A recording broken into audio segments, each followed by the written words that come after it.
Assalamualaikum warahmatullahi wabarakatuh. A'udzu billahi minasyaitonir rajim. Bismillahirrahmanirrahim. Innal hamdalillah nasta'inuhu wa nastaghfiruhu wa nu'minu bihi wa natawakkalu alayh. Wa na'udzu billahi min shururi anfusina wa min sayyiati a'malina. May yahdihillahu fala mudilla lahu wa may yudlilhu fala hadiya lahu. Asyhadu an la ilaha illallah wahdahu la syarika lahu wa asyhadu anna Muhammadan abduhu wa rasuluh. Allahumma salli ala sayyidina Muhammad wa ala alihi wa sahbihi ajma'in barik wasallim amma ba'd. Bismillahirrahmanirrahim. Wal 'asr innal insana fi khusrin illa alladhina amanu wa 'amilus solihat wa tawasaw bil haqqi wa tawasaw bis sabr. Shadaqallahul 'azim. Wa qala Rasulullah sallallahu alaihi wasallam man salaka tariqan yaltamisu fihi 'ilman sahalallahu lahu bihi tariqan ilal jannah atau kama qala sallallahu alaihi wasallam. Alhamdulillah, syukur kita kepada Allah Ta'ala kerana masih lagi dipanjangkan umur, diberi kesempatan, diberi taufik, kemampuan untuk kita melaksanakan segala kebaikan. Dan pagi ni insya-Allah kita sambung pengajian kita, kitab hadis Mishkatul Masabih insya-Allah.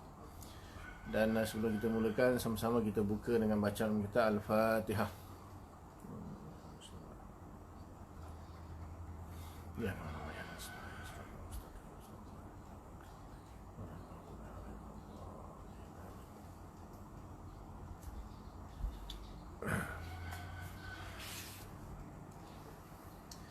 Masih lagi dalam Kitabul Iman, hadis yang ke-11 insya-Allah.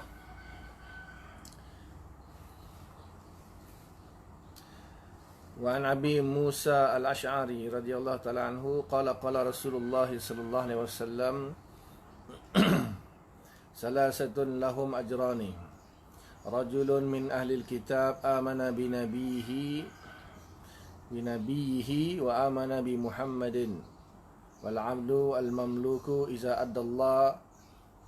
adda haqqallahi wa haqqa mawalihi wa rajulun kana 'indahu amatun yata'uha فأدبها فأحسن تأديبها وعلمها فأحسن تعليمها ثم أعتقها فتزوجها فله أجران متفق عليه. Hadis daripada sahabat Nabi Abi Musa al-Ash'ari radhiyallahu ta'ala anhu telah berkata, Rasulullah SAW telah bersabda, salasatun lahum ajrani, ada tiga golongan yang mana bagi mereka ada dua pahala.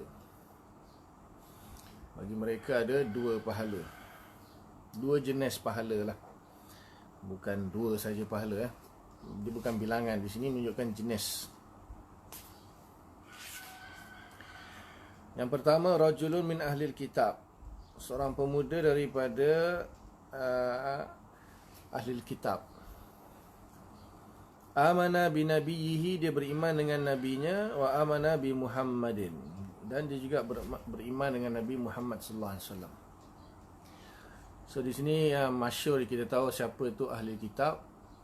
Ahlul kitab ni Yahudi dan Nasrani lah, yang diberikan kitab Taurat dan kitab Injil. Jadi dia beriman dengan Nabi Muhammad sallallahu alaihi wasallam, dengan nabi dia. Kalau Yahudi beriman dengan Nabi Musa alaihissalam. Kalau Nasrani dia beriman dengan Nabi Isa alaihissalam. Kemudian dia beriman dengan Nabi Muhammad sallallahu alaihi wasallam. Apa maksud dia di sini? Sebab di sini Nabi sebut ahlul kitab.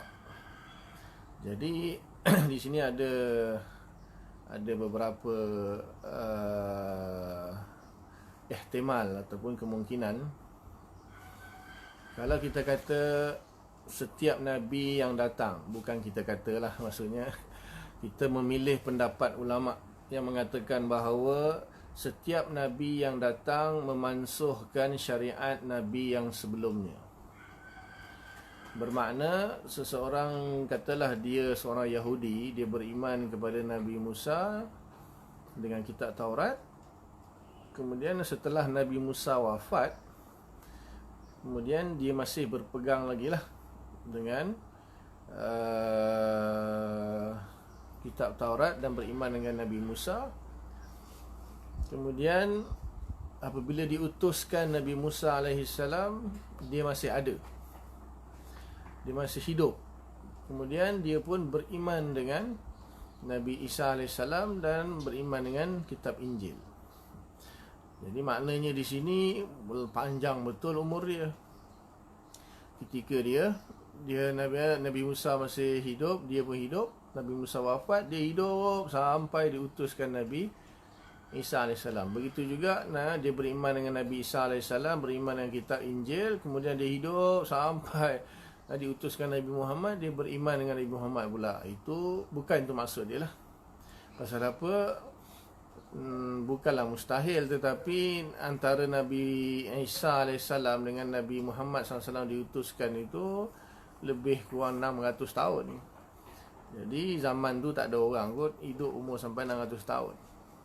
So maknanya dia beriman, maksudnya orang yang datang setelah itu. Waalaikumsalam warahmatullahi. Maksudnya orang yang datang setelah kematian lah. Maksudnya setelah kewafatan Nabi Musa, cuma dia masih lagi beriman dengan kitab Taurat. Walaupun antara Nabi Musa dengan Nabi Isa tu ada banyak Nabi lagi, tapi syariatnya diteruskan.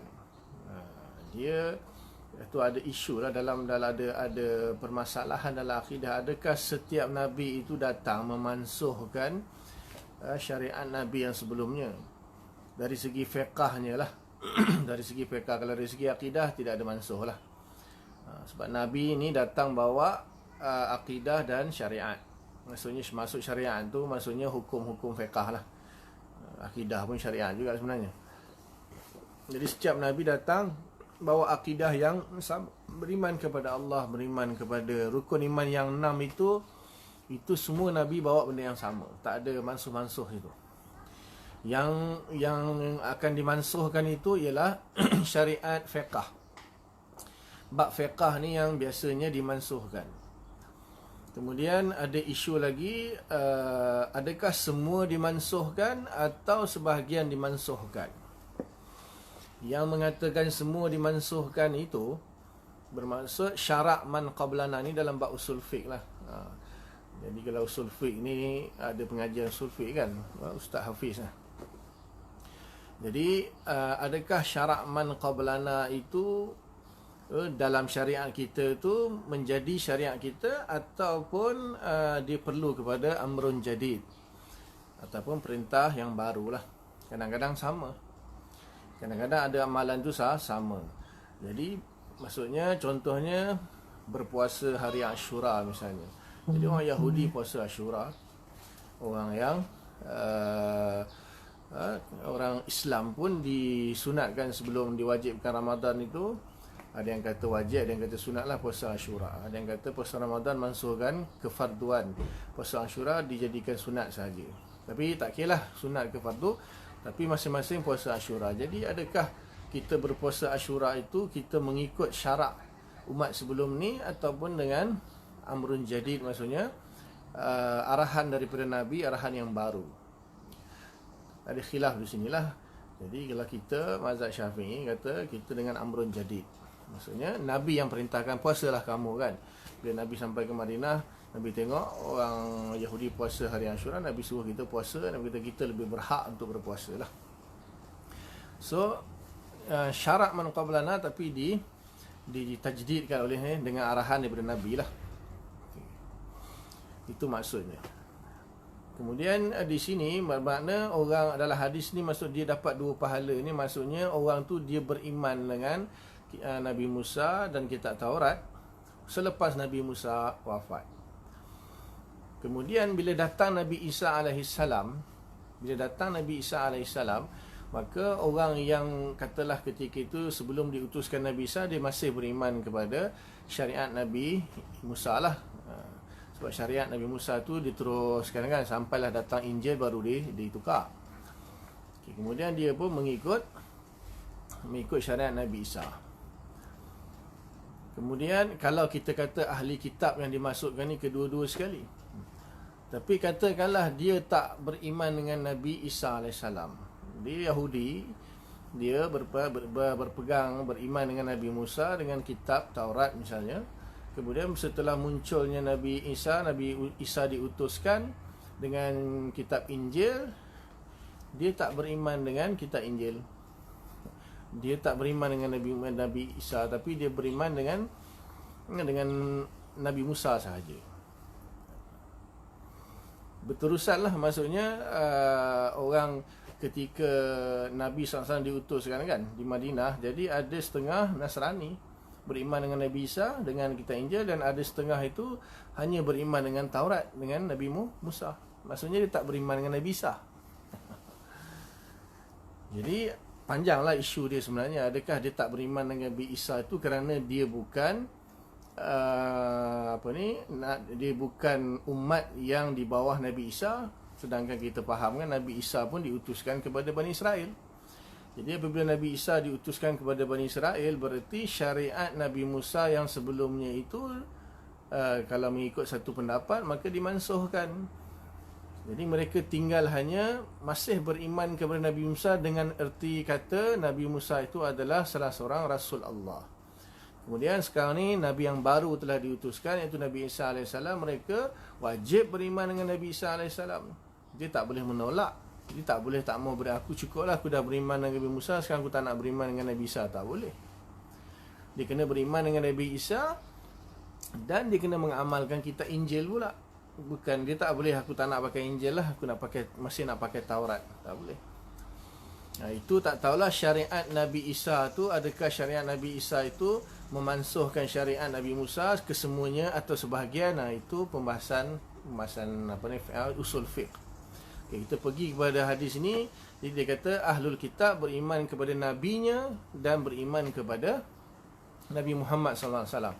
So sepatutnya kita kata mereka yang akan dapat dua ganjaran yang dijanjikan dalam hadis ini ialah orang yang beriman dengan Nabi Isa AS, beramal dengan kitab Injil. Walaupun Nabi Isa sudah diangkat ke langit, maksudnya keturunan dia lah.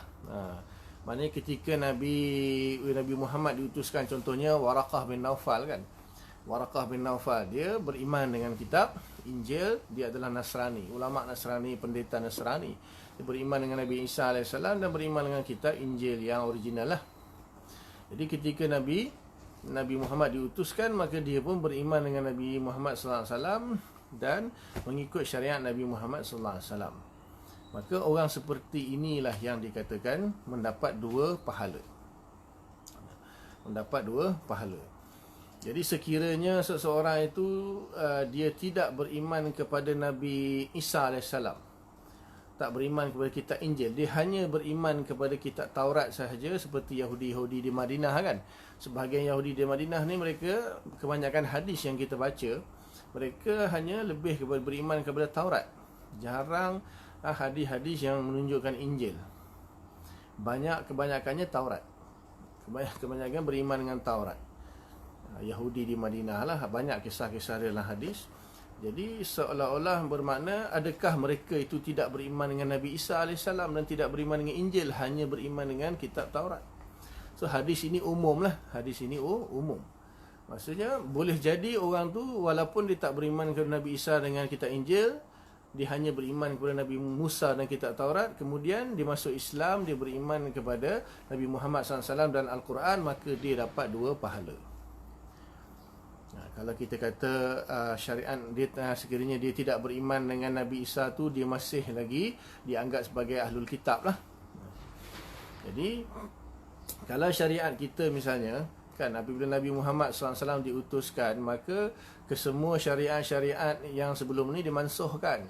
Tapi kita masihlah beriman kepada Nabi Musa dengan erti kata Nabi Musa adalah salah seorang daripada Rasul yang diutuskan oleh Allah kepada Bani Israel. Kita beriman kepada Nabi Isa AS dengan arti kata kita percaya bahawa Nabi Isa itu adalah seorang Rasul yang diutuskan kepada Bani Israel dengan kitab Injil. Tapi kita beriman sekadar tu bukannya bermakna kita beriman, kita beramal dengan Taurat atau beramal dengan Injil. Tidak. Kerana Al-Quran datang memansuhkan Taurat dan Injil. Sama ada kesemuanya atau sebahagiannya. Kalau menurut mazhab Syafi'i, kesemuanya dimansuhkan. Tapi kalau ada kebetulan syariat kita sama dengan syariat yang lepas, bermakna dia dengan amrun jadid, dengan perintah yang barulah. Ada nas daripada Quran dan hadis yang mengekalkan hukum tersebut. Itu dalam pembahasan syarak man qablana dalam bahagian usul fiqh. Dalil-dalil yang mukhtalaf fih. Ahli sunnah wal jamaah kan ada 4 dalil yang muttafaq alaih. Quran, hadis, ijma', qiyas. Kemudian ada 10 dalil yang yang mukhtalaf fih. Antaranya adalah syarak man qablana. Ada banyak lagi lah, istihsan, istishab, amalu ahlul Madinah, qaul sahabi, kemudian sadu zara'i, al-akhzu bi aqalli ma qil, kemudian istiqra' urraf, kemudian salah satunya syarak man qablana. Jadi dalam bab tu mana kita kata kalau mazhab Syafi'i lah, kita tak pakai syarak man qablana, kita segala syariat kita ini diperbarui oleh Nabi Muhammad sallallahu alaihi wasallam, walaupun ada syariat yang kebetulannya sama dengan syariat umat yang lepas. Jadi hadis ini menunjukkan poin dia lah, sebab apa Imam Baghawi ataupun Imam Khatib Imam Khatib Tibrizi, dia mendatangkan hadis ini di dalam Kitabul Iman. Poin dia di sinilah. Poin dia, amana bi nabiyhi wa amana bi Muhammadin sallallahu alaihi wasallam.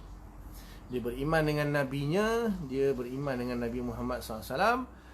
Seperti Abdullah bin Salam lah radhiyallahu ta'ala anhu dengan sahabat-sahabat yang lain. Mereka beriman dengan kitab sebelumnya, iaitu Taurat dan Injil. Kemudian ketika Nabi Muhammad diutuskan pergi ke Madinah, mereka pun beriman dengan Nabi Muhammad SAW dan beriman dengan Quran. Orang macam ni lah diberi 2 pahala. Maksud 2 pahala di sini bukan 2, Allah sikitnya 2 kan? Maksud bukan 2 di sini, maksudnya double lah. Pahala dia double. Macam orang kerja overtime kan, ataupun overtime, maka gaji dia dikira double. Contohnya pada cuti umum, cuti rasmi, hari raya bekerja, maka dapat double ataupun triple.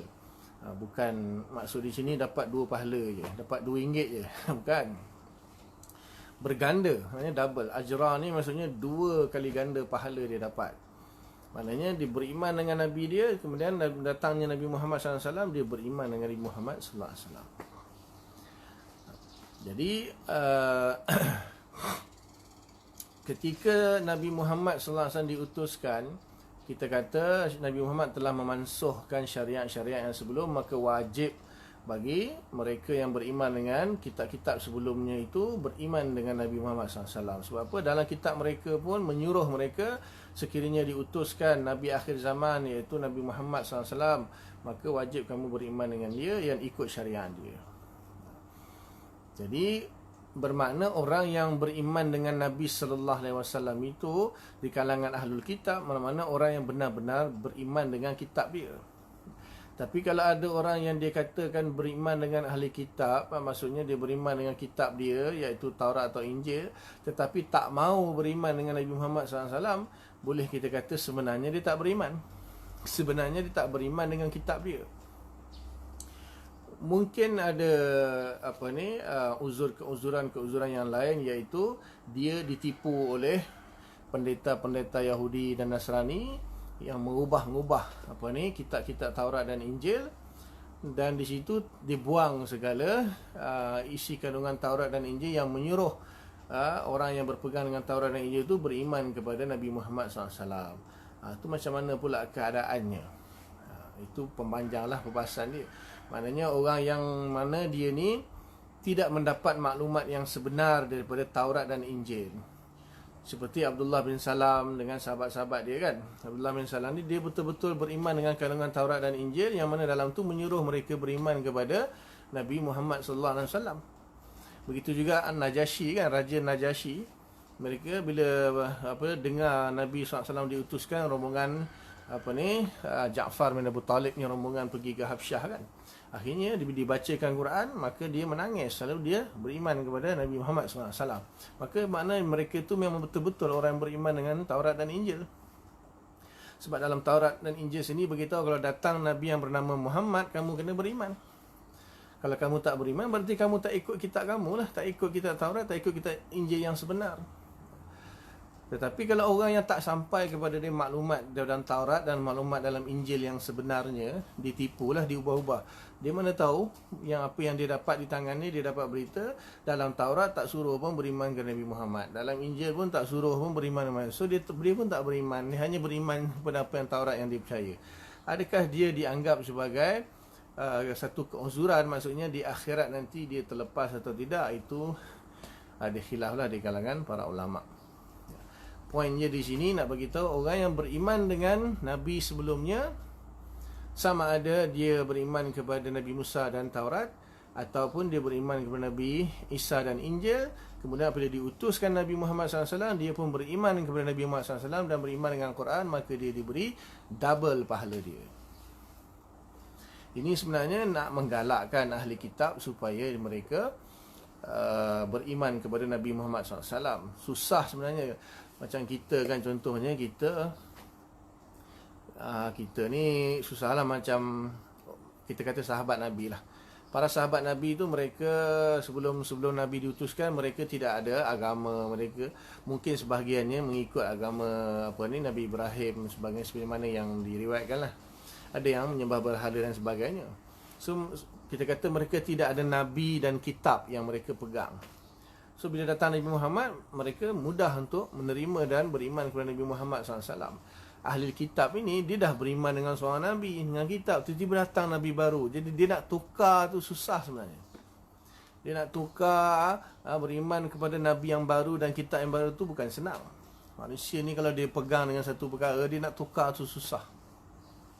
Tapi oleh kerana dalam isi kandungan Taurat dan Injil itu sendiri menyuruh mereka beriman dengan Nabi Muhammad, mereka terus beriman. Tapi untuk menggalakkan yang degil-degil, yang menyembunyikan maklumat kan dalam Taurat dan Injil, sengaja tak mau beriman dengan Nabi Muhammad, maka di sini dibagi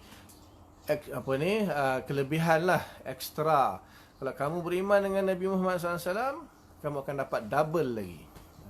Itu maksud hadis inilah.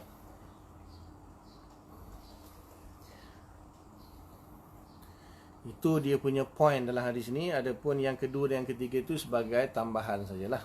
Biasalah dalam satu hadis itu bukan satu madlul saja.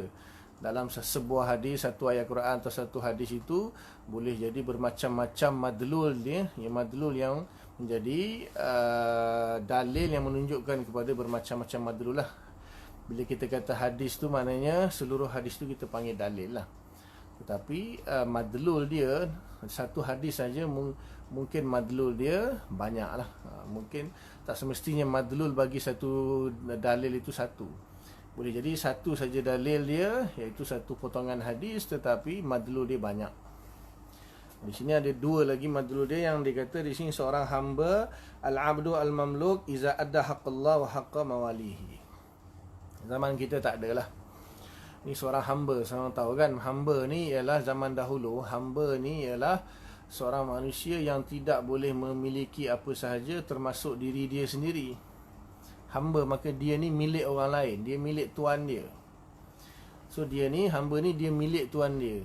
Maka tuan dia boleh jual dia lagi, boleh beli, boleh jual. Dia ni boleh dijual, boleh dibeli, sebab dia tak memiliki diri dia sendiri. Itu hamba. Jadi apabila dia dimiliki oleh tuan dia, maka dia kena tunaikan hak tuan dia. Tuan dia suruh kerja tu, buat ni dan sebagainya. Dalam masa yang sama juga dia kena tunaikan hak Allah. Dia kena semayang, puasa, zakat, haji dan sebagainya. Jadi dia ada dua tanggungjawab dia. Tunaikan hak tuan dia dan tunaikan hak Allah Ta'ala. Maka di sini dia dapat double juga dia punya pahala dia. Tapi itu tak ada kaitan dengan tajuk kita lah. Boleh ada kaitan tapi jauh lah. Kemudian yang ketiga, warajulun kanat indahu amatun yata'uha fa'addabaha. Dia ada seorang hamba perempuan, kemudian dia mewatiknya, maksudnya menjimaknya. Jadi zaman dahulu apabila seseorang itu dia memiliki hamba, maka dia boleh berjimak dengan hamba tersebut dengan beberapa syarat lah. Syaratnya hamba tersebut dia mesti Islam ataupun ahli kitab. Dia tak boleh sebarang-sebarang hamba. Ini pun tuan lelaki, hamba perempuan. Kalau tuan perempuan, hamba lelaki, tak boleh, haram. tuan lelaki, hamba dia perempuan, perempuan dia Islam atau ahli kitab, maka boleh dia jima'. Macam isteri lah, tapi bukan isteri lah, hamba. Tapi dengan syarat dia bujang lah. Walaupun dia hamba tu hamba perempuan yang Islam tapi dah kahwin ada suami lain, tak boleh. Haram. Ataupun hamba dia adik-beradik. Dia ada dua hamba, perempuan Islam adik-beradik, dia punya boleh watik satu saja, dia tak boleh dua-dua, tak boleh. Itu hukum hamba lah. Kemudian fa'addabaha, dia mendidik hamba tersebut, mengajar adab lah kepada hamba tersebut. Biasanya orang kan, dia bila ada hamba, dia melantak engkau lah, yang penting kau buat kerja yang aku suruh sudah. Tapi tak, maknanya di samping hamba dia bekerja untuk dia, dia mendidik juga adab ataupun mendidik akhlak kepada hamba tu, ajar. Fa'ahsana ta'dibaha, bahkan bukan saja mendidik, mengajar adab, dia ahsana, maksud melakukan dengan cara yang baik dan terbaik. Ada mungkin dia ajar tapi ajar dengan cara yang garang, cara yang kasar dan sebagainya. Tapi dia ajar dengan cara yang baik. Dia layan hamba tu dengan baik, ajar adab pun dengan baik, dengan cara yang baik. Wa'allamaha, dan dia malah mengajar ilmu lagi kepada hamba tu. Fa'ahsana ta'limaha, dan dia mengelokkan penyampaian ilmu dia kepada hamba tu. Bukan jenis macam ajar jenis faham-faham lah. Maknanya dia dengan kebaikan, dengan cara yang baik dia ajar ilmu kepada hamba dia. Summa a'taqaha, kemudian dia membebaskan pula hamba tu. Kemudian fatazawwajaha, dia kahwin pula dengan hamba tu lagi. Dia watik, kemudian dia ajar adab, dia ajar ilmu, kemudian dia bebaskan, kemudian dia kahwin. Ada 5 perkara yang dinyatakan dalam hadis ni. Tetapi di sini kata ajrani, 2 pahala. So pahala yang mana satu yang dia dapat? Maksud dikatakan 2 pahala di sini, kena nak kata pasal watik tu, kita tahu kalau watik tu mungkin tak lah. Mengajar adab dapat pahala. Lepas tu mengelokkan dalam mengajar adab pun pahala. Mengajar ilmu dapat pahala lagi. Mengelokkan ajar ilmu dapat pahala lagi. Kemudian memerdekakan dapat pahala lagi. Kahwin lagi dapat pahala lagi. So point dia yang mana satu sekarang ni, yang ulama khilaf lah di dalam mensyarahkan hadis ni. So Ibn Hajar dalam hadis ni, dalam Fathul Ilah, dia kata ada kemungkinan yang dimaksudkan tu dia kahwin dan dia merdekakan. Ada yang kata tak, yang dimaksudkan 2 pahala tu dia mendidik adab dan ilmu, kemudian dia memerdekakan. Itu yang maksudkan 2 pahala. Ada khilaf lah di sini. Sebab apa? Banyak benda dia buat ni yang ketiga ni. Tapi itu kaitan dia dengan hadis lah, tak ada kaitan dengan tajuk bab. Muttafaqun alaih, hadis adalah disepakati oleh Imam Bukhari dan Imam Muslim. Saya syarah sikit-sikit je lah kot. Syarah panjang-panjang memang tak habis kita ni, 6,000 hadis.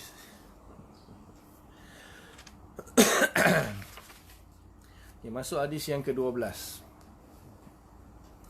Wa'an ibni Umar radhiyallahu ta'ala anhuma qala Rasulullah sallallahu alaihi wasallam umirtu an uqatilan nasa hatta yashhadu an la ilaha illallah wa anna Muhammadar Rasulullah wa yuqimus salah wa yu'tuz zakah fa iza fa'alu dhalika asamu minni dima'ahum wa amwalahum illa bihaqqil Islam wa hisabuhum 'ala Allah. Muttafaqun alaih illa anna musliman lam yadhkur illa bihaqqil Islam. Hadis daripada Ibnu Umar, Abdullah bin Umar radhiyallahu taala anhuma, anak Sayyidina Umar Abdullah. Dia telah berkata, Rasulullah SAW telah bersabda, umirtu, aku diperintahkan. Umirtu, aku diperintahkan, maksudnya oleh Allah lah. An uqatilan nasa, untuk memerangi manusia. Itu dia. Hatta, sehinggalah yashhadu an la ilaha illallah, sehingga dia bersaksi bahawa tidak ada Tuhan yang layak disembah melainkan Allah. Wa anna Muhammad Rasulullah, dan dia juga bersaksi sesungguhnya Nabi Muhammad itu adalah utusan Allah. Wa yuqimus solat, dan di sini, dan dia mendirikan solat.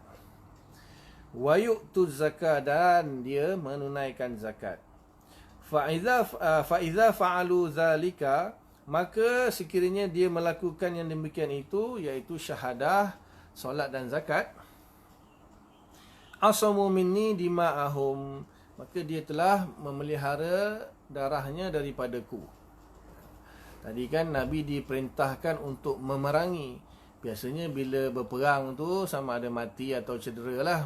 Maknanya darah tu bila mati, dibunuh atau disederakan, darah tu mengalir lah.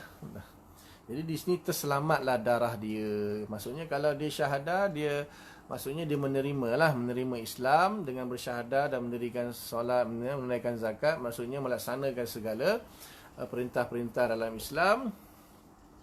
Selamatlah darah dia daripada diperangi oleh aku. Okey. Ini terjemah dulu kan, nanti kita syarah. Ni panjang di sini nak syarah ni. Kemudian wa amwalahum, dan juga hartanya. Harta dia pun selamat. Sebab apa? Kalau berperang kan, biasanya kalau berperang bila kalah maka harta akan dirampas, maka jadi harta ghanimah, harta rampasan kalau dalam peperangan. Kalau harta yang berada di tanah ataupun negeri atau negara yang diserang itu, dia akan jadi harta faid. Itu dalam bab jihad lah.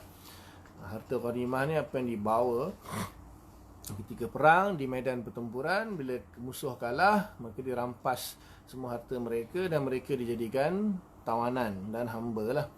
Dan harta mereka dijadikan harta ghanimah, akan dibahagi-bahagikan lah mengikut pembahagian Islam. Kemudian kalau kita umat Islam berperang di sebuah negara dan berjaya menakluk negara tersebut, maka segala harta yang berada, kadang harta yang tak boleh dipindahkan kan, tanaman dan sebagainya, itu jadi harta faid. Itu dalam bab jihad lah. Kemudian satu lagi harta salab. Harta salab ni dia khusus. Seseorang yang telah membunuh musuh, apa harta yang ada pada musuh itu milik dia, dipanggil harta salab. So dalam bab ni dipanggil harta salab, harta ghanimah, harta faid. Dan sekiranya mereka itu menerima tunduk kepada Islam, maksudnya tidak, walaupun tidak masuk Islam tetapi mereka tunduk di bawah Islam, dia jadi kafir zimmi lah. Maksudnya orang kafir sebab apa? Tidak ada paksaan dalam agama, la ikraha fiddin. Jadi mereka tidak menentang, bahkan mereka belum lagi menerima Islam, mereka akan jadikan kafir zimmi. Ataupun kafir yang lain adalah kafir ahdi ataupun kafir muahad. Ada beberapa jenis, banyak jenis orang kafir ni. Kafir zimmi ni kafir yang dilindungi oleh pemerintahan Islam lah. Mereka tak menentang Islam, bahkan mereka belum lagi menerima Islam tapi tak menentang. Yang menentang ni dipanggil kafir harbi. Itu yang dibunuh, dia diperangi, dibunuh. Dan ketika itu bila kafir zimmi, maka di situ kadang-kadang mereka terpaksa bayar jizyah, bayar upeti. Itu pun termasuk juga harta-harta, dimasuk amwalahum. Begitu juga nanti cukai, zakat dan sebagainya lah. Cukai ada ke dalam Islam? Itu nanti bab lain. Nak terangkan maksudnya selamatlah daripada mereka daripada aku, darah mereka dan harta-harta mereka. Ni saya apa maksud harta mereka tu yang saya sebut tadilah. Illa bihaqqil Islam, kecuali dengan hak Islam. Apa maksudnya? Maka tetap juga dah, walaupun dia dah bersyahadah, dia dah semayang zakat, maksudnya dia sudah menerima Islam lah, tapi tetap juga darah dia akan dialirkan, harta dia akan dirampas dengan hak-hak Islam. Apa contohnya? Contohnya dia bunuh orang. Dia Islam tapi dia bunuh orang, maka dia akan dibunuh, dialirkan darah dia. Dia mencuri, dia akan dipotong tangan. Darah dia akan dialirkan jugalah. Itu hak Islam. Walaupun dia dah masuk, nanti kata apa ni, aku dah masuk Islam kena potong tangan lagi. Memanglah kau mencuri. Sebab Islam memerintahkan siapa yang curi potong tangan. Kemudian harta, ya zakat tak nak bayar, Islam ampas. Kalau dia dah Islam tapi tak nak bayar zakat, maka Islam boleh rampas harta dia. Atau dia buat kerosakan, dia merosakkan harta benda orang, dia kena ganti, kena bayar. Kalau dia tak nak bayar, boleh dirampas harta dia. Wa hisabuhum 'ala Allah, dan hisabnya serahkan kepada Allah Ta'ala. Maksudnya kalau dia terlepas lah, dia mencuri senyap-senyap, tak kantoi. Kalau dia bunuh orang, tak kantoi zaman dulu lah. Maksudnya dia buat perkara-perkara yang mana tak kantoi. Maka Nabi kata, wahisabuhum 'ala Allah. Maknanya kalau dia terlepas di dunia, di akhirat dia tak terlepas, dia akan kena juga.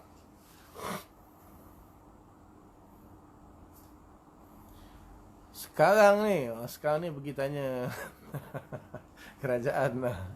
Secara istilahnya tu ada lah, cuma hukumnya zahir lah.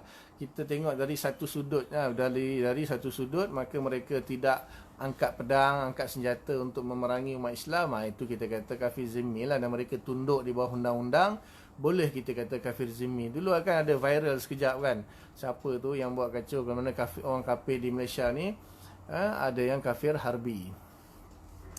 Jadi kalaulah mereka kafir harbi itu buktinya apa? Maksudnya kalau mereka ambil senjata nak bunuh orang Islam, itulah kafir harbi. Kafir harbi ni maksudnya dia angkat senjata nak bunuh orang Islam. Dia tak suka Islam dan dia nak bunuh orang Islam. Tapi dengan praktikal lah, dengan cara praktikal, kalau dalam hati je dia benci, kalau boleh nak bunuh, belum lagi kita boleh nilai dia kafir harbi. Selagi dia tak angkat senjata, tak perang orang Islam, dan dia masih tunduk kepada undang-undang negara kita kata kafir zimmi. Kita kata kafir zimmi. Cuma dah moden lah kan sistem sekarang pun. Panjang ni kalau nak bahas tentang sistem pemerintahan Islam ni, sebab kita pun tak ada khalifah dan sebagainya. Faham Boleh kata kafir harbi tu tak tahulah kalau ada kafir yang nak memerangi. Kafir orang setakat ni saya tak pastilah di dunia ni masih ada atau tidak kafir harbi, orang kafir yang memerangi masyarakat. Tak tahulah yang di China tu apa, Uyghur apa macam mana nak sebut, saya pun tak pasti tu, yang dia orang bunuh orang Islam di sana, itu mungkin. Tak pasti dia punya berita tu apa sebab dibunuh dan sebagainya tu, wallahu alam. Kalau dia bagi alasan orang Islam di Uyghur tu memberontak ke, buat salah ke, menceroboh ke, itu tak pastilah saya berita yang sebenar. Tapi kalau memang dia memerangi Islam tu kerana Islam, itu kafir harbi. Dia angkat senjata memerangi orang Islam kerana Islam. Macam contoh di Myanmar tu kan, tu boleh kita kata kafir harbi lah. Kalau dia memerangi orang Islam kerana Islam. Tapi kalau dia memerangi orang Islam kerana dia kata orang Islam rampas harta dia, ceroboh tanah dia, itu lain lah, wallahu alam lah. Itu kita tak pasti berita yang sebenarnya apa berlaku kan. Kalau misalnya memang betul dia angkat pedang, angkat senjata nak bunuh orang Islam sebab Islam, sebab tak suka Islam, itu kafir harbi. Kafir harbi. Itu payah lah zaman sekarang ni punya. Nak saya nak hukum, saya ni siapa tak? Kena tanya mufti.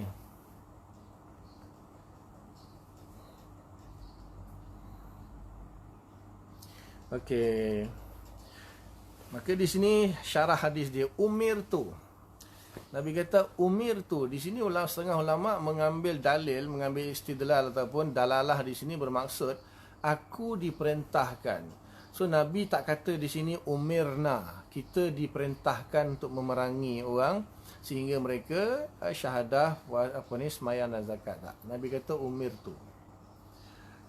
Maknanya ulama kata ini khusus untuk Nabi sahaja dan pengganti Nabi. Khusus untuk Nabi dan pengganti Nabi, iaitu khalifah. Jadi khalifah Sayyidina Abu Bakar, khalifah Sayyidina Umar, Sayyidina Osman, Sayyidina Ali, khalifah dan seterusnya. Tapi kita sekarang ni tak ada khalifah. Itu kan di Baghdad tu ISIS cuba-cuba lantik diri dia sebagai khalifah, lepas tu pergi bunuh orang. Yang dibunuh bukan orang kafir, yang dibunuh orang Islam yang dia hukumi kafir, yang dia kata tawasul syirik, ziarah kubur syirik, dia pergi bunuh. Itu ISIS tu Wahabi yang ekstrim lah. Yang peliknya dia tak bunuh orang kafir, dia bunuh orang Islam, katanya syirik, dia hukum syirik, lepas tu dia bunuh. Tapi itu kan tipu dengan bertatu kat disko, jumpa apa semua, Abu Bakar Al-Baghdadi itu. Saya tak pasti berita tu benar atau tidak, wallahu ta'ala alam. Itu yang kita dengar daripada media sosial je lah. Saya pun tak pasti kebenaran dia. Maksudnya di sini umirtu itu Nabi dan Khalifah. Maksudnya yang ada kuasa diperintahkan boleh mengeluarkan arahan jihad. Boleh mengeluarkan arahan jihad. Di sini kan uqatilan nas, memerangi manusia. Uqatilan an-nas di sini, an-nas ni alif lam masuk kepada lafaz mufrad isim yang berbentuk mufrad dia jadi umum. Alif lam masuk kepada lafaz mufrad isim umum, semua manusia. So tapi Nabi tak aku diperintahkan untuk memerangi. So kita tengok Nabi sendiri ada dua fasa, satu fasa Mekah, satu fasa Madinah. Jadi fasa Mekah itu belum lagi. Hadis ini hadis Madinah. Hadis bukan hadis yang di Mekah. Maksudnya Nabi riwayatkan hadis ini di Madinah. Kenapa ketika di Mekah belum ada lagi perintah untuk jihad, untuk memerangi manusia? Tidak. Maksudnya di Madinah lah baru ada perintah jihad. Cuma dalam bab ni, jihad ni ada dua jenis jihad lah. Satu jihad ibtidai, satu jihad difa'i. Jihad ibtidai dengan jihad difa'i. Jihad ibtidai ni memang kita memerangi. Memang pasukan itu diarahkan oleh khalifah. Khalifah akan menghantar rombongan untuk kita mengajak kaum itu memeluk agama Islam. Kalau dia tak mau, maka dia perlu membayar jizyah, upeti. Dan kalau dia tak mau juga akan diperangi. Maka dia bagi tempoh 3 hari untuk buat keputusan. Sama ada dia nak terima Islam, atau dia nak bayar jizyah, upeti, atau maksudnya tunduklah di bawah kerajaan Islam, atau dia akan diperangi. 3 hari diberi tempoh. Maka itu dipanggil jihad ibtidai. Jihad ibtidai. Satu lagi jihad difa'i, iaitu kalau ada musuh Islam nak menyerang Madinah, contohnya kan perang Ahzab, perang Badar, perang Uhud, maka itu difa'. Perang Uhud tu kan Abu Jahal nak balas dendam terhadap perang Badar, maka datang dengan 1000 orang kan. Maka itu memang difa' lah, nak mempertahankan Madinah. Begitu juga perang Ahzab. Walaupun tak berlaku lah perang Ahzab, Allah bantu dengan angin. Jadi ada dua jenis jihad memang ada dalam Islam, dua-dua ada. Tapi cuma yang berhak untuk mengeluarkan arahan itu hanyalah khalifah. Tidak ada orang selain khalifah yang boleh mengeluarkan arahan. Sekarang kita tak ada khalifah. Kita tak ada khalifah. Sebab tu kan puak Hizbut Tahrir ni, dia orang cuba nak memperjuangkan juga kekhalifahan Islam. Cuba. Tapi itulah yang wallahu ta'ala alam, yang mungkin akan menjadi khalifah Islam yang seterusnya Imam Mahdi. Tak ada orang lain lah, Imam Mahdi, kemudian Nabi Isa AS. Selain daripada itu tak pastilah akan ada ke tidak. Sebab apa? Bila tidak wujud khalifah, tidak boleh keluar arahan jihad. Sebab daripada dalil ini, Nabi mengatakan umirtu, maksudnya aku diberi arahan, diperintahkan oleh Allah untuk memerangi orang sehingga mereka masuk Islam lah. Jadi khalifah sahaja yang ada hak untuk mengeluarkan perintah jihad. Tapi hari ini khalifah pun tak ada. Yang kedua, orang Islam pun tak solat, tak tunai zakat. Itu masalahnya kan. Macam mana kita nak memerangi orang yang bukan Islam? Orang Islam sendiri pun tidak menunaikan. Okey. Jadi di sini bila dia kata dan maksudnya kena buat semua. Kena syahadah dan solat dan zakat.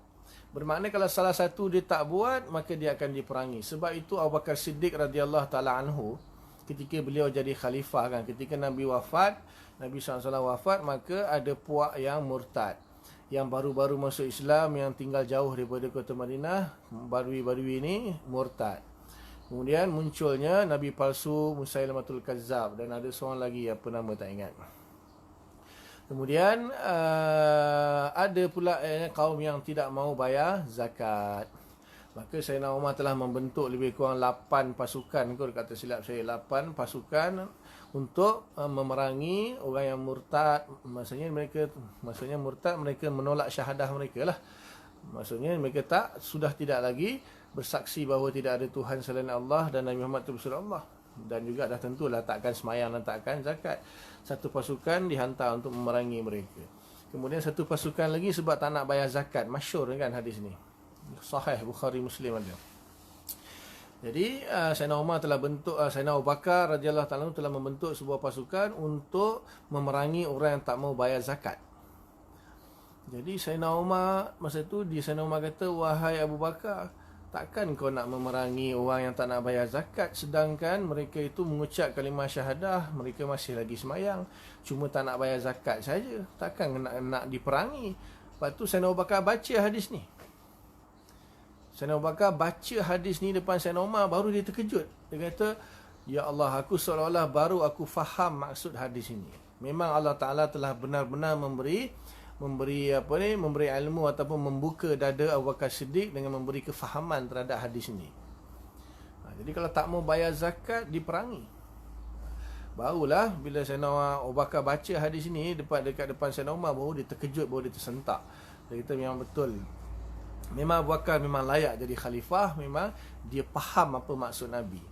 Jadi dihantar rombongan supaya mereka tu bayar zakat. Dia kata apa? Kalaulah zaman Nabi sallallahu alaihi wasallam mereka bayar zakat dengan talinya sekali, maka zaman aku pun kalau mereka bayar zakat tanpa tali, aku akan perangi mereka. Itu Abu Bakar Siddiq radhiyallahu anhu. Jadi apa faedah daripada hadis ini? Jadi Imam Syafi'i radhiyallahu taala anhu telah beristimbat dengan hadis ini bahawa orang yang tidak menunaikan solat dan tidak menunaikan zakat boleh diperangi, maksudnya boleh dibunuh.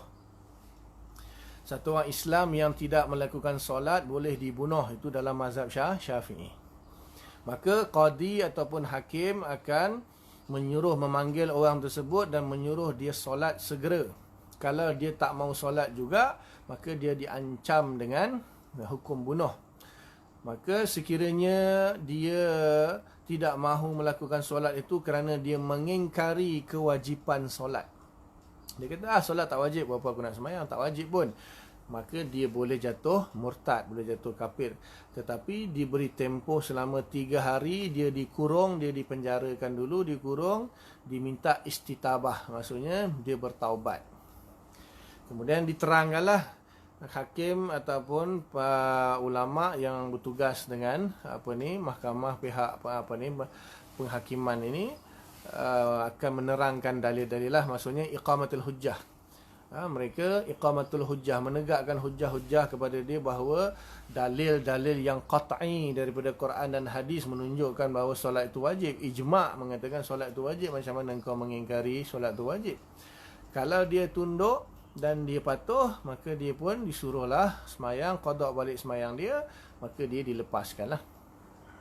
Kalau dia tetap mengingkari juga, aku tak kira lah, yang bagi aku tak kira lah apa semua dalil-dalil korang, bagi aku semayang tak wajib, maka hakim kata kamu akan jatuh kufur dan kamu dihukumi murtad dan kamu akan dipancung kepala. Pancung-pancung lah, tak takut lah. Contohlah dia kata macam tu. Tapi tak dipancung lagi 3 hari dulu. Ditahan 3 hari, pujuk-pujuk, hantar ahli keluarga, hantar kawan-kawan, hantar ulama, pujuk dia, bagi dalil kat dia apa semua. Okey, selepas 3 hari, kalau dia masih kerah kepala lagi, kalau kamu begini, kamu akan dipancung. Pancung lah, tak takut. Akhirnya pancung lah. Dan dia dipancung dalam keadaan dia kafir. Maksudnya dia tidak dimandikan, tidak dikapankan, tidak disolatkan dan tidak ditanam di perkuburan umat Islam. Tapi atas dasar kemanusiaan itu bolehlah buat, maksudnya tidak wajib lah, tidak wajib dimandikan, tidak wajib dikapankan, tidak wajib disolatkan, bahkan haram tak disolat lah. Dan tidak ditanam, haram ditanam di perkuburan umat Islam kerana tanah wakaf, sekiranya tanah tu tanah wakaf. Mungkin keluarga dia akan mengkapankan dan tanam di tanah dia sendirilah. Okay, tapi katakanlah dia tak apa, dia tidak mengingkari kewajipan. Dia tidak mengingkari kewajipan.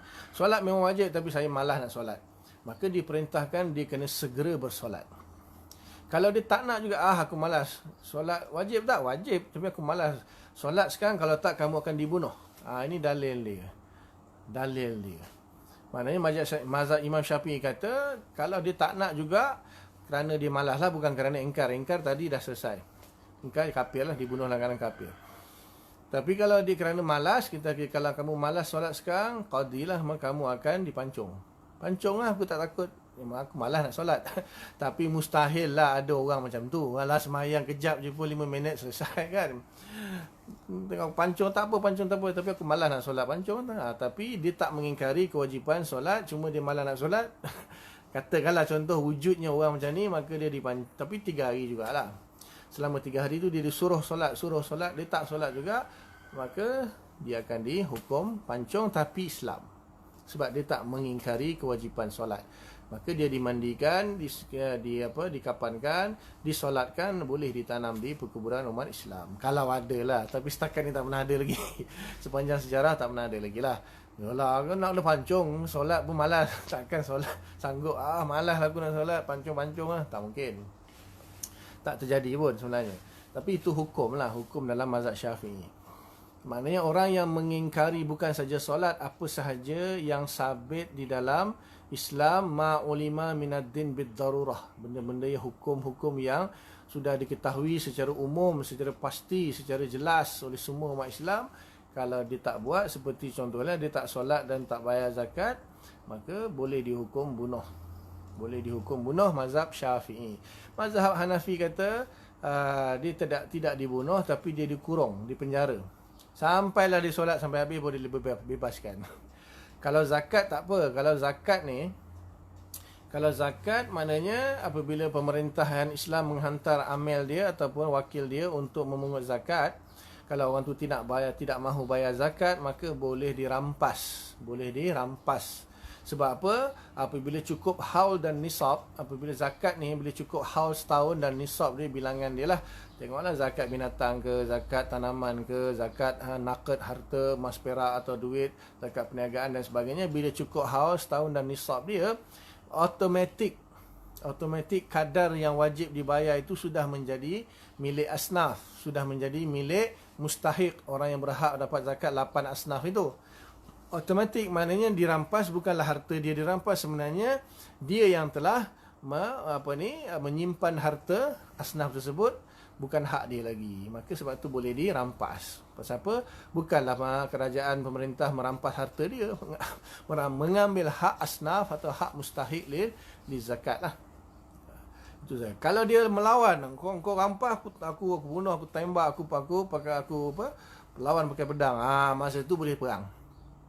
Ketika kita nak rampas harta dia, tiba-tiba dia melawan, dia pakai, boleh kalau sampai tahap dia nak bunuh kita, boleh bunuh dia. Zakat pendapatan. Jap. Tengok ada beratas tadi, ada soalan tadi.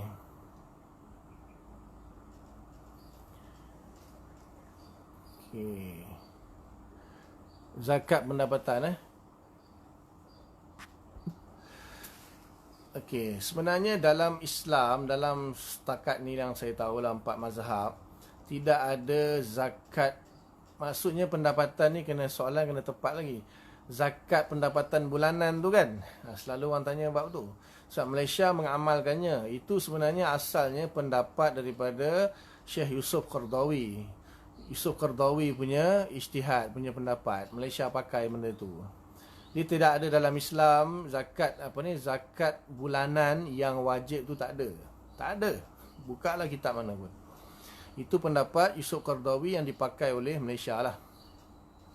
Tapi macam ni, dia punya bukanlah mana salah benda tu. Benda tu masalah dia macam ni. Masalah dia tiap-tiap bulan orang yang income dia melebihi, saya tak pastilah 4,000 kot. Tak silap saya lah. Kalau tak silap saya, 4,000 ke atas, kalau dia ada pendapatan lebih 4,000 ke atas, dia kena bayar income tax. Betul? Kena bayar income tax. Jadi instead of kita bayar income tax, maknanya ditukarkan kepada zakat pendapatan. Maknanya setiap bulan itu, kalau gaji dia melebihi 4,000, akan ada beberapa peratus lah, tak silap saya, berapa peratus, saya tak tahu berapa peratus, akan dipotong sebagai zakat pendapatan. Maksudnya seolah-olah menggantikan income tax saja. Sebab setahu saya lah, saya tak pasti, saya tak kerja kerajaan. Setahu saya, siapa yang bayar zakat pendapatan itu, maka dia tak perlu bayar income tax. Tak dikenakan income tax. Cuma tak semua company lah yang offer zakat pendapatan ni, dia tengok kepada majoriti ataupun policy company dia lah. Kalau ramai dia akan buat lah, kalau sikit mungkin tak buat, still kena bayar income tax. Itu saya tak pastilah macam mana polisi atau company masing-masing lah.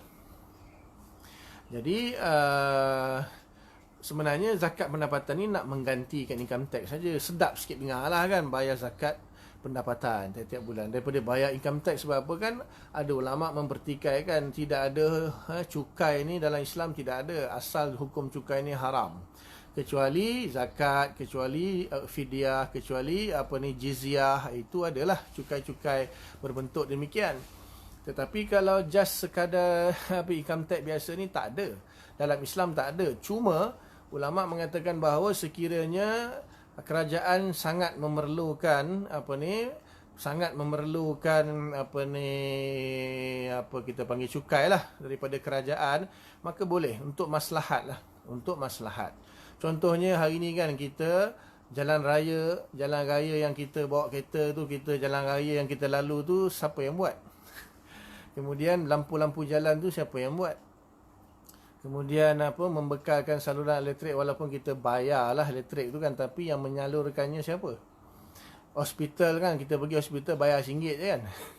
Kadang hospital bayar RM1 je, dapat rawatan free RM1. So siapa yang buat semua tu? Itulah kita lah sebenarnya. Kerajaan telah mengambil income tax daripada cukai daripada pekerja-pekerja, dan mereka gunakan duit itu untuk buat segala infra tu lah, untuk kegunaan kita juga. Jangan tanya saya lah, mereka ambil untung, dia kaut separuh dia. Itu saya tak mau campur lah. Sekarang ni maknanya tax itu boleh sekiranya ada kemaslahatan. Kembali kemaslahatan itu kepada masyarakat. Sebab apa? Kerajaan ni kan dia mentadbir negara. Jadi dalam masa dia mentadbir negara, dia kena sediakan kemudahan. Tapi kemudahan itu takkanlah dia nak buat jalan raya, highway daripada Johor sampai Kedah, sampai Perlis tu dia nak buat pakai duit poket dia. Mestilah duit yang daripada rakyat sendiri, itu yang daripada situlah. Tapi tak nak bahas lah isu dia orang ambil duit rakyat buat tu, beli ni untuk peribadi. Itu semua lain cerita, itu antara dia dengan Allah Ta'ala lah, kalau betul benda tu. Jadi itulah income tax. Tapi untuk menyedapkan lagi, dia tukar kepada zakat. Cuma timbul isu, bila dah dia jadikan sebagai zakat, maka yang berhak untuk dibelanjakan dan duit zakat tu, adakah tetap juga 8 asnaf tadi ataupun golongan-golongan yang lain boleh? Itu masalahnya. Pasal apa yang buat hukum ni, yang saya dengar lah, Yusuf Qaradawi yang buat fatwa kata zakat pendapatan ini. Cuma bila dia buat fatwa, cuma nak kena tahu, segala yang berkaitan dengan fatwa dia tu kena rujuk kepada dia lah. Maksudnya setelah dipungut cukai pendapatan ataupun zakat pendapatan bulanan itu, yang disalurkannya itu adakah masih lagi 8 asnaf itu, ataupun boleh disalurkan kepada bab-bab lain. Itu yang jadi isu. Itu kena kaji betul lah fatwa Yusuf Qaradawi tu. Ada lah dalam fatwa kebangsaan pun ada lah, sebab kan ini memang polisi kerajaan yang ikut fatwa tu. Jadi cuma kita kata dalam Islam, kalau hukum Islam, zakat hanya zakat tahunan, zakat fitrah ataupun zakat harta lah. Jadi orang yang berhak untuk menerima zakat harta dan zakat fitrah tu golongan-golongan yang tertentu sahajalah, 8 asnaf tu yang mustahik tu. Tapi zakat pendapatan bulanan ni, itu kena tengok fatwa Yusuf Qaradawi, tengok fatwa kebangsaan lah negara. Jadi dia orang kerajaan implementkan benda tu, dia orang tahulah detail, saya tak pasti. Tapi tak ada masalah lah, tak dosa lah pun. Cuma kalau orang tak nak bayar tu, kena bayar income tax tu je. Maka lebih baik, lebih sedap bunyi dia.